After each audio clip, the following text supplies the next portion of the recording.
महाराष्ट्रामध्ये पहिल्या टप्प्यामध्ये 216 बस स्टँड आणि बस डेपो जे आहेत त्याचं आम्ही पोर्टमध्ये रूपांतर करणार आहोत। शहरी भागामधलेच सगळे डेपो विकसित करण्याच्या ऐवजी त्या एका शहरी भागातल्या डेपोबरोबर ग्रामीण भागातले 2 डेपो आम्ही विकसित करायला देणार आहोत, जेणेकरून ग्रामीण भागातली डेपो चांगल्या प्रकारे विकसित होऊ शकेल आणि राज्यामध्ये हा महत्त्वपूर्ण प्रकल्प माननीय मुख्यमंत्री देवेंद्रजी फडणवीस, उपमुख्यमंत्री आदरणीय अजितदादा पवार आणि आमच्या पक्षाचे मुख्य नेते उपमुख्यमंत्री श्री एकनाथ शिंदे साहेबांच्या माध्यमातून सर्व ठिकाणी राबवत आहोत। निविदा प्रक्रियेला सुरुवात झालेली आहे। पुढल्या 2 महिन्यामध्ये ते अंतिम टप्प्यामध्ये येईलच। पण प्रामुख्यानं राज्यामध्ये परिवहन मंत्री असताना एक महत्त्वपूर्ण निर्णय आम्ही घेतलेला आहे। कालच लक्षवेधी विद्यार्थी वाहतूक करत असलेल्या बसेस किंवा विद्यार्थी वाहतूक करत असलेल्या ज्या काही गाड्या आहेत त्यामध्ये अपघाताची मालिका सातत्यानं होत आहे।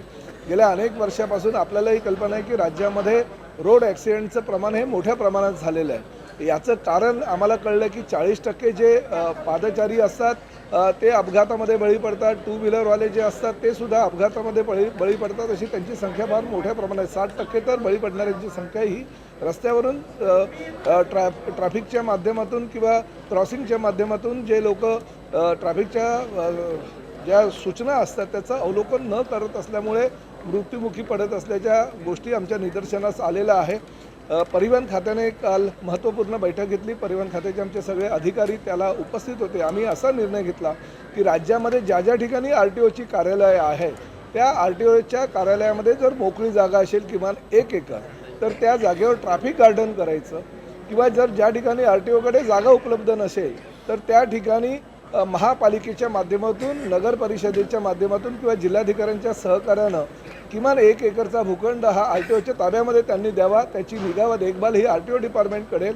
राज्य शासनाच्या व केंद्र शासनाच्या रोड सेफ्टीचं जे फंड आमच्याकडे भरपूर मोठ्या प्रमाणात उपलब्ध होतं आहे त्यातून तो खर्च करेल। किमान एका ट्रॅफिक गार्डनसाठी 1 कोटी रुपये आम्ही खर्च करू।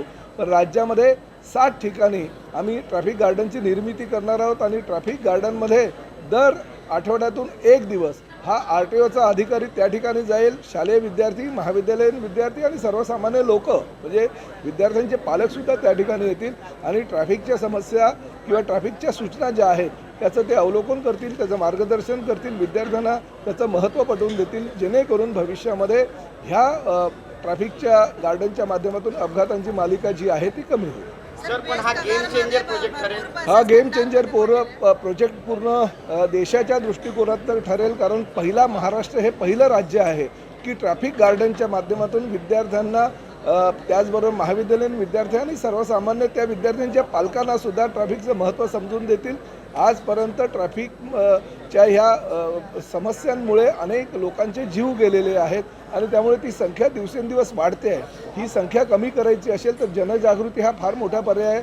झेब्रूची निर्मिती आम्ही केलेली आहे। झेब्रूच्या माध्यमातून एक शुभंकर दारोदारी जाऊन समाजातील सर्वसामान्य जनतेला त्याची माहिती देईल, परंतु ट्रॅफिक गार्डनच्या माध्यमातून शालेय शिक्षणामध्येच ह्या ट्रॅफिक गार्डनचं महत्त्व जर विद्यार्थ्यांना पटवून दिलं आणि लहानपणापासून म्हणजे ज्युनियर KG सिनियर KGच्या विद्यार्थ्यांनाच ट्रॅफिकच्या सगळ्या जे लोगो असतात किंवा ट्रॅफिकबाबत जी माहिती द्यायची असते ती जर त्यांना मिळाली तर निश्चितपणे भविष्यामध्ये लोकांना एक मानसिकता बदलेल, विद्यार्थ्यांची मानसिकता बदलेल। कारण लहानपणापासून विद्यार्थ्यांच्या जीवनामध्ये असे जर धडे आपण गिरवून दिले तर त्याचा फायदा त्यांना मोठेपणी होत असतो आणि तीच गोष्ट लक्षात ठेवून 60 ठिकाणी ट्रॅफिक गार्डन उभारण्याचा निर्णय परिवहन विभागाने घेतलेला आहे। लहानपणापासून मुलांना शिस्त लागेल, जे ट्रॅफिकचे लोगो काय आहेत, त्याचबरोबर red signal, green signal, yellow signal अशा प्रकारे सिग्नलची माहिती त्यांना मिळेल, झेब्रा क्रॉसिंग काय असतं याची त्यांना माहिती मिळेल आणि त्यामुळे अपघातांची मालिका किंबहुना बंद व्हायला पाहिजे ह्या मताचा मी आहे। कारण शेवटी परिवहन खात्याचा मंत्री म्हणून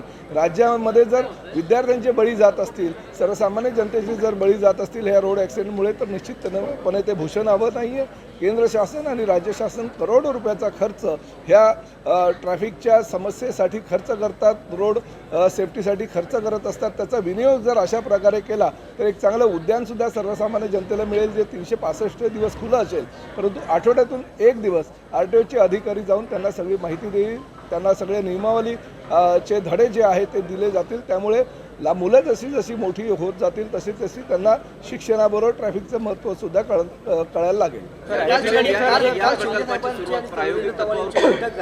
काल शिंदे साहेबांची आणि रवींद्र चव्हाण यांची बैठक झाली, कारण स्थानिक स्वराज्य संस्थेच्या निवडणुकीमध्ये शिवसेना आणि भाजपचा वाद निर्माण तो आता पूर्णपणे क्षमला आहे का, आणि महानगरपालिकेच्या निवडणुकांसाठी कशा प्रकारे तयारी आता पूर्ण केली? पहिली गोष्ट अशी की शिवसेना आणि भारतीय जनता पार्टीमध्ये कधी वाद नव्हता, परंतु शेवटी काही गोष्टी अशा असतात की एक दुसऱ्याला म्हणजे आमच्या भाषेमध्ये जर सांगायचं असेल तर तारेला आरेनं हे उत्तर द्यायचं असतं, आणि त्या तारेला आरेनं उत्तर कार्यकर्त्यांनी दिलं, त्यामुळे ते युतीमध्ये बिघाडी झाली असं समजलं जायचं, परंतु तसं बिलकुल नाही आहे.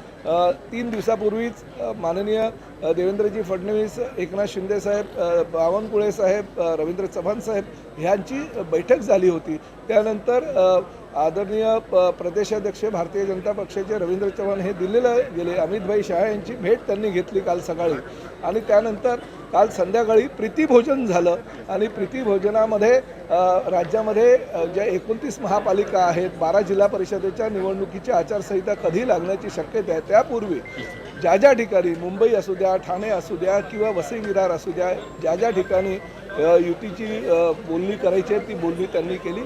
आणि रवी चव्हाण साहेबांनी जाहीरच केलं की ठाणे आणि मुंबईमध्ये निश्चितपणे युती ही 100% केली जाईल. मुंबईच्या निवडणुकांमध्ये राष्ट्रवादीला सोबत घेतलं जाणार आहे का? कारण नवाब मलिक हे त्यांच्यासोबतच शिवसेनेचा आक्षेप नाही, आहे. बघा, शिवसेनेनं त्या विषयावर देवेंद्र फडणवीस आणि रवी चव्हाण यांच्याबरोबर चर्चा एकनाथ शिंदे साहेबांच्या माध्यमातून झालेली आहे, त्यावर निर्णय तो होईलच. परंतु सध्या तरी शिवसेना आणि भारतीय जनता पक्ष जे परंपरागत विचारांचे पक्ष आहे, हिंदुत्वाशी नाळ जोडलेले जे पक्ष आहेत, त्यांची जी युती आहे ती नैसर्गिक युती आहे.